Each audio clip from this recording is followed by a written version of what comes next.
Bonjour à tous, c'est David de Guilhem TV, bienvenue dans cette nouvelle vidéo. Aujourd'hui, on va parler du coût pour se nourrir, parce qu'il y a des personnes qui me disent de temps en temps, moi je ne peux pas manger ce que tu conseilles parce que ça coûte beaucoup trop cher, je ne peux pas manger bio, je ne peux pas acheter des produits frais, je ne peux pas acheter tel ou tel truc parce que ça coûte beaucoup trop cher. Alors moi j'aime pas du tout conseiller les produits chers, je me mets à la place de tout le monde, il y a des personnes qui ont des moyens plus importants, il y a d'autres personnes qui ont des moyens plus modestes et à mon avis, moi je préfère donner des conseils pour que les plus modestes puissent se nourrir, bien se nourrir. Donc il y a des produits qui coûtent cher et donc j'essaie de trouver un équivalent dans quelque chose qui coûte moins cher. Je vais donner l'exemple. Dans les graines oléagineuses qui contiennent des oméga 3 végétaux, donc ce qu'on appelle l'acide alpha-linolénique, vous avez la graine de chia et vous avez la graine de lin. La graine de chia, on la trouve autour de 15 € le kilo. La graine de lin, on la trouve à 5 € le kilo, voire moins cher. Donc les deux contiennent beaucoup d'oméga 3. Après, il y a des spécificités entre la graine de lin et la graine de chia, donc j'ai fait des vidéos qui expliquent tout ça. Mais du coup, moi je conseille plutôt la graine de lin. Après, dans le monde du bio, il y a une tendance à acheter des produits chers. Et c'est vrai que, je vais donner un exemple, les purées d'oléagineux. Donc les purées d'oléagineux, donc ce sont les purées d'amandes, de noix de cajou, de noisettes, de sésame, qu'est-ce qu'on a encore? De pistaches on trouve, bon. Et en fait, le grand bocal de 700 grammes en purée d'amande, je crois qu'on est autour de 23 € le pot. Alors c'est clair que si vous achetez un pot, vous allez normalement pas le manger en quelques jours. C'est censé vous durer longtemps, c'est censé vous durer au moins un mois, mais encore ça dépend si vous êtes une famille nombreuse. Ça dépend de la quantité que vous mangez, parce que si vous tartinez ça sur une tranche de pain comme une pâte à tartiner au chocolat, c'est clair que le pot ne va pas durer longtemps. Donc voilà, donc, pour l'exemple des purées oléagineuses, moi c'est vrai que j'achète plus la purée d'amande parce qu'elle coûte vraiment trop cher. J'achète de la purée de sésame, tout simplement parce qu'elle coûte moins cher et puis parce que j'utilise pour faire mes sauces ou en remplacement de la crème fraîche. Les purées d'oléagineux, c'est un mélange de gras, de protéines, il y a beaucoup de protéines, il y en a en moyenne 25-30%, et puis il y a aussi des glucides complexes. Et quand vous allez utiliser cette purée d'oléagineux, quand vous allez la mélanger avec de l'eau, ça va vous faire une espèce de crème dans laquelle le gras et l'eau vont pouvoir se mélanger. Donc ça fait un peu une espèce de crème fraîche, et vous pouvez l'utiliser dans vos plats en sauce, faire tous les plats dans lesquels vous utiliseriez la crème fraîche, vous pouvez utiliser de la purée d'oléagineux. Et moi j'utilise aussi pour faire des sauces froides, où je mets purée de sésame, tamari, ail, on peut mettre du persil et de l'huile et un petit peu d'eau. Et donc ça vous fait une sauce que vous pouvez mettre sur votre plat chaud, sur vos céréales, voilà ce que vous voulez, c'est super bon. Et après vous changez les épices, au lieu de mettre de l'ail, vous pouvez mettre du piment, vous pouvez mettre du gingembre, vous mettez absolument ce que vous voulez. Et du coup le gras il n'y aura pas cuit, rien n'aura cuit, c'est super bon. Et en fait la purée d'oléagineux va faire en sorte que ça vous fera une espèce de mayonnaise. Et du coup le gras ne va pas, vous n'allez pas avoir une couche de gras et puis une couche du reste, vous aurez quelque chose d'homogène. Donc c'est pour ça que j'utilise les purées d'oléagineux. Et moi c'est que la purée de sésame en fait. J'ai un petit bocal de purée d'amande que j'utilise vraiment dans des cas particuliers, mais sinon c'est devenu trop cher. Comment se nourrir sans dépenser trop? Eh bien c'est pas compliqué, il y a des priorités. Vous avez des choses qui coûtent cher et des choses qui coûtent moins cher. Par exemple, les céréales, c'est quelque chose, en bio, c'est quelque chose qui coûte pas cher. Alors après, ça dépend ce que vous achetez. Mais achetez vos céréales en magasin bio, parce que c'est des produits qui ne coûtent pas cher. Les céréales et les légumineuses, c'est des produits qui ne coûtent pas cher. Quand vous avez 1 kg de millet, vous n'allez pas manger ça en 3 jours. Ça va quand même vous durer suffisamment longtemps, et puis c'est quelques euros le kilo. Par contre, il y a des céréales qui ont augmenté. Par exemple, le quinoa, c'est une céréale moi je me rappelle quand je l'ai connue, quand j'étais, quand j'avais 20 ans, donc il y a un petit bout de temps, il y a 25 ans, le quinoa, c'était une céréale qui coûtait pas cher, je ne me rappelle plus, quelques euros du kilo. Et puis on n'en trouvait que dans les magasins bio. Il se trouve que le quinoa, aujourd'hui, on en trouve partout en grande surface. Il y a une explosion du marché. C'est vrai que depuis quelques années, le cours du quinoa il a augmenté à vitesse grand V. Et aujourd'hui, le quinoa, on le trouve à 10 € le kilo, 12 €, 15 € le kilo. Et du coup, c'est devenu super cher en fait. Alors c'est vrai que du quinoa, j'en mange pas ou j'en mange très peu. Voilà, parce que c'est devenu trop cher. Donc je vais manger d'autres choses. Je vais manger du sarrasin. Moi, j'ai la chance d'avoir des producteurs de sarrasin dans ma région. Donc je peux acheter ma farine de sarrasin, mes graines de sarrasin au niveau local. Donc forcément, ça ne me coûte pas cher. La farine de sarrasin, elle me coûte 3,50 € le kilo. Donc voilà, donc c'est quand même pas cher. Et avec cette farine de sarrasin, ben, on peut faire plein de choses. On peut faire du pain sans gluten, on peut faire des galettes de sarrasin, vous pouvez faire une espèce de béchamel si vous voulez. Voilà, vous pouvez l'utiliser dans tout un tas de recettes. Et voilà, et donc vous allez choisir vos céréales en fonction du prix. Quand vous voyez une céréale qui a 10-15 € le kilo, bah, vous ne le prenez pas. Vous allez prendre des céréales qui sont moins chères. Et vous faites ça pour tout. Par exemple, quand vous allez dans votre magasin bio, vous allez voir certains légumes dont ce n'est pas la saison qui vont être super chers. Là, le fenouil, dans mon magasin bio, il est à entre 5 et 6 € le kilo.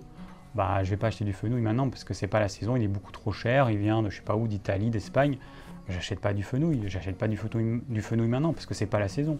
C'est aussi l'intérêt de manger des produits de saison, c'est que forcément, si vous les achetez au moment de la saison, il y a de grandes quantités qui sont vendues parce que c'est la saison, et du coup les tarifs ils vont être beaucoup plus bas que si vous achetez ces mêmes produits hors saison, où il doit y avoir des cultures spécifiques qui vont être faites en serre ou qui vont être faites je sais pas comment, et forcément le prix du produit sera d'autant plus élevé.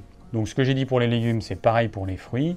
Achetez des fruits de saison, et si vous ne savez pas, ben, je ne sais pas, regardez sur internet quelle est la saison de tel fruit, et puis normalement vous devriez le voir au prix, hein. Le prix va fluctuer tout au long de l'année. Si c'est la saison, il va être plus bas, si c'est hors saison, il va être un petit peu plus élevé. Donc vous pouvez savoir de cette façon-là si c'est un produit de saison ou pas. Alors on a vu les céréales et les légumineuses, on a vu, j'ai parlé des purées d'oléagineux, les fruits et les légumes. Ensuite il y a les huiles. Alors s'il y a un truc qu'il est indispensable d'acheter bio, ce sont bien les huiles. J'ai déjà parlé des huiles, j'ai fait une vidéo sur le bon gras dans laquelle je vous explique que les huiles, elles sont absolument vitales. On en a besoin pour chaque cellule qui se forme, on a besoin d'huile, on a besoin de gras. C'est vital, on ne peut pas vivre sans huile. Vous ne mangez pas du tout d'huile, vous allez mourir. Alors vous n'allez pas mourir tout de suite, il va peut-être vous falloir 6 mois, 1 an, 2 ans, j'en sais rien. Mais le temps que vous ayez épuisé toutes vos réserves, mais on ne peut pas vivre sans huile. C'est pour ça qu'on parle d'acides gras essentiels. Les acides gras essentiels, c'est ceux que le corps n'est pas capable de fabriquer lui-même, et du coup, il faut les apporter par l'alimentation. Si vous ne les apportez pas, vous mourrez, plus ou moins long terme, mais voilà, c'est vital. Et du coup, c'est capital de prendre des matières grasses de qualité. Et ça, vous allez les trouver dans les magasins bio. Pourquoi ? Parce que dans les grandes surfaces, vous allez trouver des produits industriels qui vont être certes certifiés bio, mais qui seront cultivés de façon industrielle, qui vont être cultivés dans des pays dans lesquels la législation elle est beaucoup plus basse que celle qu'il y a en France. Et du coup, vous aurez des produits qui sont forcément de moins bonne qualité. Et puis après, vous avez les problèmes qu'il y a au niveau des traders dans l'alimentation. Vous avez des gens qui vont acheter un stock de produits alimentaires, par exemple de l'huile d'olive, ils vont acheter un stock à telle société, ils vont servir d'intermédiaire, ils vont le revendre par exemple à une grande surface, et ce qui s'est passé, c'est qu'il y a des escroqueries, c'est-à-dire qu'il peut y avoir un produit non bio qui va être revendu comme un produit bio, et ça vous ne l'avez pas dans les magasins bio, parce que ce sont que des petites PME en fait qui vont fabriquer ces produits-là. C'est des sociétés qui existent depuis des dizaines d'années et qui sont là pour faire du bio par passion, alors que les industriels, ils sont là pour faire du bio juste pour le fric. Donc je vous recommande vraiment d'acheter vos huiles en magasin bio, toutes les bonnes huiles, l'huile d'olive, l'huile de colza. De temps en temps, vous pouvez prendre de l'huile de cartame, mais pas trop d'huile riche en oméga 6 parce qu'on en a déjà trop dans notre alimentation. Mais je le rappelle encore une fois, il ne faut pas supprimer tout ce qui contient des oméga 6. C'est pas parce que les oméga 6, si on en mange trop, et que ça devient donc pro-inflammatoire, qu'il faut arrêter d'en manger. On a besoin d'un équilibre entre les oméga 6 et les oméga 3. Donc il faut manger un peu d'oméga 6, il faut manger des oméga 3, et les oméga 6, il ne faut pas les supprimer de votre alimentation. Donc en magasin bio, vous allez trouver toutes sortes d'huiles, de l'huile de noix, de l'huile de cameline, qui contient des oméga 3, de l'huile de lin, de l'huile de pépin de courge. Voilà, vous avez beaucoup d'huile, de l'huile de sésame, etc. Et donc, achetez vos huiles en magasin bio, ça c'est super important, parce que l'huile, c'est vraiment un des nutriments qui est le plus important au niveau de la santé. Et l'huile, elle a été, enfin toutes les matières grasses, elles ont été diabolisées ces 60 dernières années, à tort, hein. Le gras, c'est vital. Il y avait une pub qui disait « le sucre, c'est la vie ». C'est que c'est plutôt le sucre, c'est une drogue et un poison. Mais le gras, c'est vraiment la vie. Pour le coup, c'est vraiment la vie. Et si vous prenez des huiles bio de première pression à froid, non raffinées donc, eh bien vous allez avoir naturellement d'autres éléments que les lipides. Vous allez avoir de la vitamine E. Les huiles non raffinées vont contenir de la vitamine E. Donc voilà, c'est vraiment important. J'insiste parce que c'est vraiment capital. Après, dans les magasins bio, eh bien, vous allez trouver des produits qui sont pas très importants. Et c'est pas parce que c'est des produits à la mode qu'il faut les acheter. Il y a eu la mode des baies de goji. La baie de goji qui est un fruit séché, alors qu'on commence à cultiver en France. Moi j'ai quelques pieds dans mon jardin, j'ai pu en manger quelques-unes. Bon, franchement au niveau gustatif c'est pas top, hein. Je préfère quand même manger 1000 fois des framboises, des mûres ou des myrtilles comme petits fruits. La baie de goji, il y a une légère amertume. Bon, franchement c'est pas top. Mais d'ailleurs j'ai fait une vidéo sur la baie de goji. Mais la baie de goji, il y a eu un effet de mode. Et du coup, les gens achetaient de la baie de goji venue de Chine, même bio, hein, venue de Chine, déshydratée, donc qui perd toute une partie de ses qualités nutritionnelles. Pour moi, ça n'a vraiment aucun intérêt, hein. Mais bon, voilà, hein, il y a des gens qui vont dépenser leur argent avec un fruit séché qui est vendu à 20 ou plus, même 20 € le kilo ou plus. Ça sert à rien en fait, ça sert strictement à rien. Restez sur des basiques, des fruits de saison, des légumes de saison, des céréales complètes, des légumineuses, des bonnes huiles et puis de temps en temps même de bons produits laitiers. Vous pouvez, alors prenez du bon beurre. Donc là encore j'ai fait une vidéo qui parle du beurre et donc je conseille d'acheter votre beurre bio impérativement et dans les magasins bio parce que là encore une fois ce sont des petits producteurs, ça ne va pas être des immenses exploitations avec des vaches qui sont nourries avec des céréales qui sont riches en oméga 6, donc vous aurez un beurre qui sera riche en oméga 6 et donc pauvre en oméga 3. Achetez votre beurre en magasin bio parce que vous aurez des petites exploitations et vous aurez plus de chances d'avoir un beurre riche en oméga 3. Et puis pour ce qui est des produits laitiers, prenez que des produits de qualité.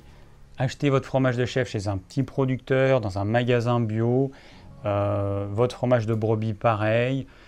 Achetez des produits de qualité. Il vaut mieux que vous achetiez un petit peu moins, mais que vous preniez des produits de qualité. Ce sera mieux pour vous, ce sera mieux pour le producteur, ce sera mieux pour tout le monde en fait. Je vois trop de personnes qui achètent de façon automatique du fromage qui n'a aucun goût. Ça a goût de papier, ça n'a aucun goût. En plus, ils le sortent du frigo, ils le mangent, mais il n'a aucun goût. Je vois pas l'intérêt en fait.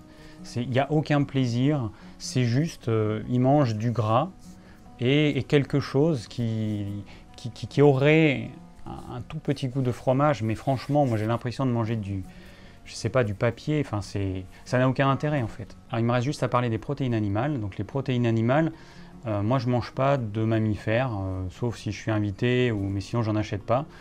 Donc les mammifères c'est quoi? C'est le bœuf, la vache, les gens ils mangent majoritairement la vache laitière recyclée, hein. L'agneau, le mouton, le porc, voilà, c'est des choses que je mange pas au quotidien. Moi je mange des œufs, parce que j'ai des poules, je mange des volailles, poules et canards. Je suis dans le sud-ouest, donc c'est vrai que c'est la région.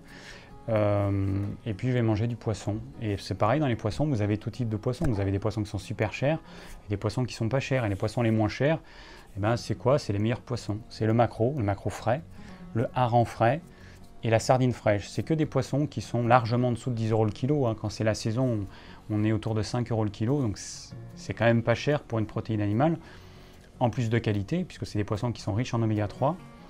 Et puis sinon, il y a des petits poissons, il y a le chinchard que j'aime beaucoup. Avant de le manger, je pensais que c'était un poisson pas bon, et en fait c'est un poisson à chair blanche, bon, qui est peu gras, mais qui est super bon. Alors c'est que des poissons entiers, donc ça veut dire que c'est des poissons qui contiennent des arêtes, comme tous les poissons. Donc il faut savoir manger un poisson. Il y a des gens qui ne savent pas manger le poisson. Ils raclent comme ça le long de l'arête et du coup ils emportent tout. Donc il faut couper le long de l'arête et puis écarter les filets et à ce moment-là vous n'aurez pas d'arête.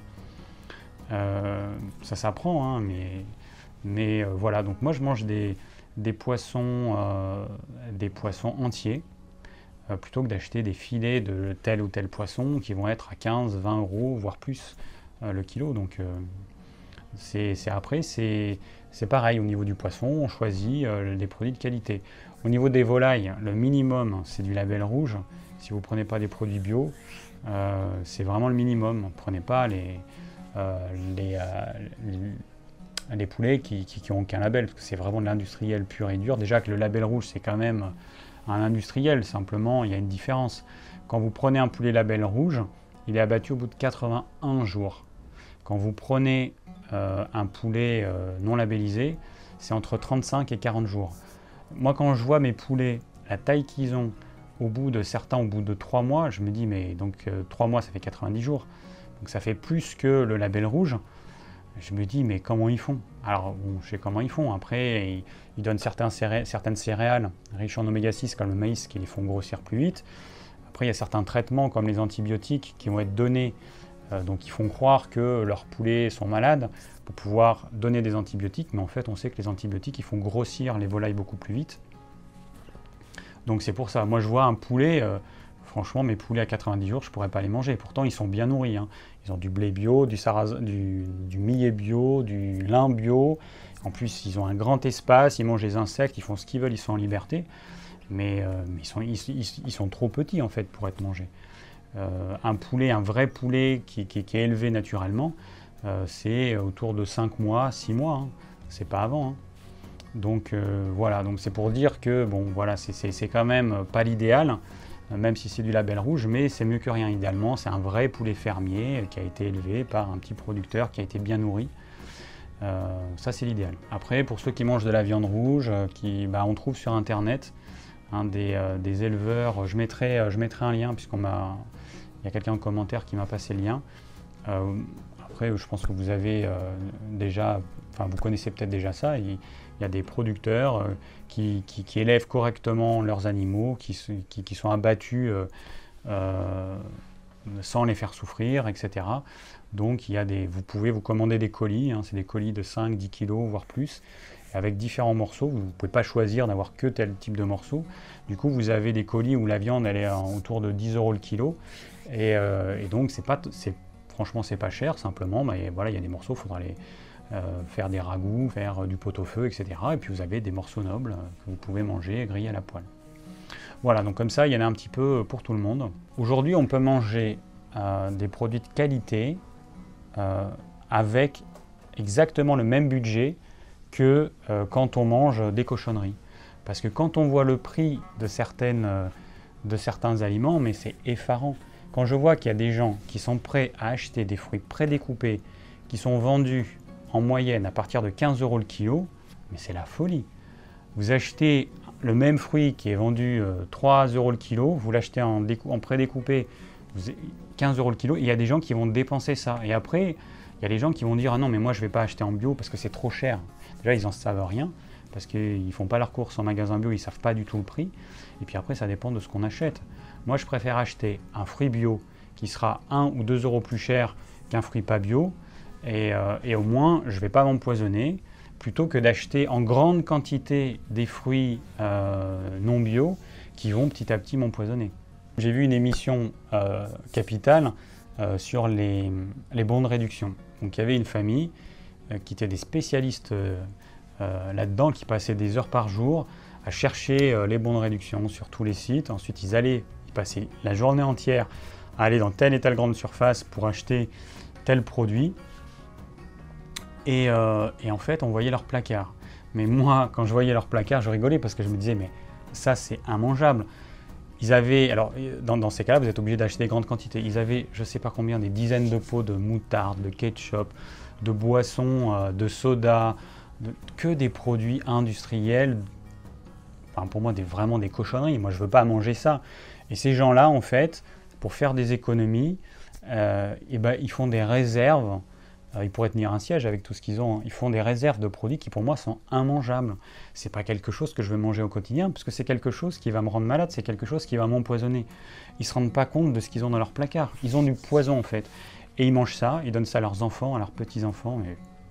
Enfin bon, je ferme la parenthèse.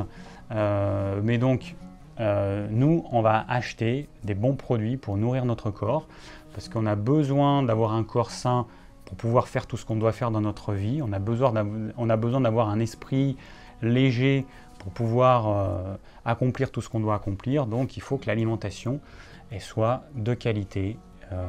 Et donc c'est possible, sans se ruiner, de pouvoir acheter des produits de qualité. Mais il faut juste que vous choisissiez. Il faut arrêter d'acheter des produits chers, arrêter d'acheter des produits hors saison, arrêtez d'acheter des plats préparés. C'est clair que si vous achetez des plats préparés, ce sera forcément plus cher que si vous achetez des produits bruts. Donc il va falloir cuisiner un petit peu, mais c'est pareil, on peut cuisiner rapidement et faire des bons produits. Moi, je cuisine, moi je fais ma cuisine depuis toujours. Donc je sais ce que c'est que de cuisiner tous les jours. Je ne vais pas faire tous les jours des trucs qui me prennent des heures, mais on peut faire des trucs très simples. Le truc le plus simple, vous avez un cuiseur vapeur. Vous coupez vos légumes grossièrement. Vous mettez de l'eau dans votre cuiseur. Vous mettez vos légumes dedans, vous mettez le cuiseur sur le feu, vous allumez, et puis vous faites ce que vous voulez. Vous laissez cuire une demi-heure, 3/4 d'heure, suivant la taille de vos légumes, et vous laissez cuire, vous revenez, c'est cuit. Voilà, votre repas il est cuit. Si vous faites une céréale, c'est pareil. Une céréale, vous n'avez pas besoin d'être à côté. Hein, vous faites cuire du riz. Moi j'ai un petit cuiseur à riz, mais pas un cuiseur électrique, hein, les cuiseurs qu'on trouve chez Baumstahl. C'est pareil, hein, vous mettez à cuire votre riz ou votre céréale. Vous allez faire autre chose, vous n'avez pas besoin de surveiller. Après, vous pouvez faire une petite sauce pour agrémenter tout ça, ou vous coupez des crudités pour l'entrée. Vous pouvez vous faire un repas en une demi-heure, maxi, vous faites un super repas. Donc après, la question du temps, c'est pareil, c'est une question de priorité, et il y a des gens qui vont préférer passer 2 heures devant la télé plutôt que de passer un petit peu plus de temps en cuisine pour se faire un bon repas et puis moins regarder la télé, par exemple. C'est une question de priorité, et l'argent que vous allez dépenser dans l'alimentation, c'est aussi une question de priorité. Il y a des gens, ça ne va pas les gêner de dépenser 8-10 euros par jour pour un paquet de cigarettes. Par contre, ils vont rechigner à acheter, je ne sais pas moi, 1 litre d'huile d'olive à 10 ou 12 euros le litre, alors que la bouteille, elle va durer, une bouteille d'1 litre, elle va vous durer, je ne sais pas moi, 1 mois, alors que le paquet, il va être fumé quasiment au même prix, il va être fumé dans la journée. Et ces gens-là, ils vont me dire « Ah bah non, le bio c'est cher je suis désolé, après c'est une question de priorité. Et c'est pareil pour tout. Il y a des gens qui vont être capables de dépenser 1000, 1200 euros dans un super téléphone, et puis qui après, ils vont devoir serrer la ceinture pour ce qu'ils vont manger, ce qu'ils vont utiliser pour nourrir leur corps. Donc en résumé, manger sain ne coûte absolument pas plus cher. Moi, ça fait 20 ans que j'en fais l'expérience. J'ai pas des gros moyens, j'ai eu des périodes où j'avais des moyens encore plus bas, ça m'a jamais empêché de manger sain. Après, il faut être malin, hein, c'est tout. Hein. Il faut aller sur les marchés, aller dans son magasin bio et puis acheter. Donc je vais sur mon marché, j'achète des produits locaux, de petits producteurs. Ensuite, je vais dans mon magasin bio, il y a des produits que je ne vais pas acheter parce qu'ils sont trop chers. Et donc, je vais acheter certains produits qui rentrent dans mon budget, tout simplement. Merci d'avoir suivi cette vidéo, j'espère qu'elle vous aura plu et qu'elle vous aura permis de comprendre qu'on peut manger sain sans se ruiner. Si vous avez des questions, n'hésitez pas à les laisser en commentaire. Si vous désirez recevoir gratuitement mes conseils pour une alimentation saine, cliquez sur le lien ci-dessous. Et je vous dis à très bientôt pour de nouvelles vidéos.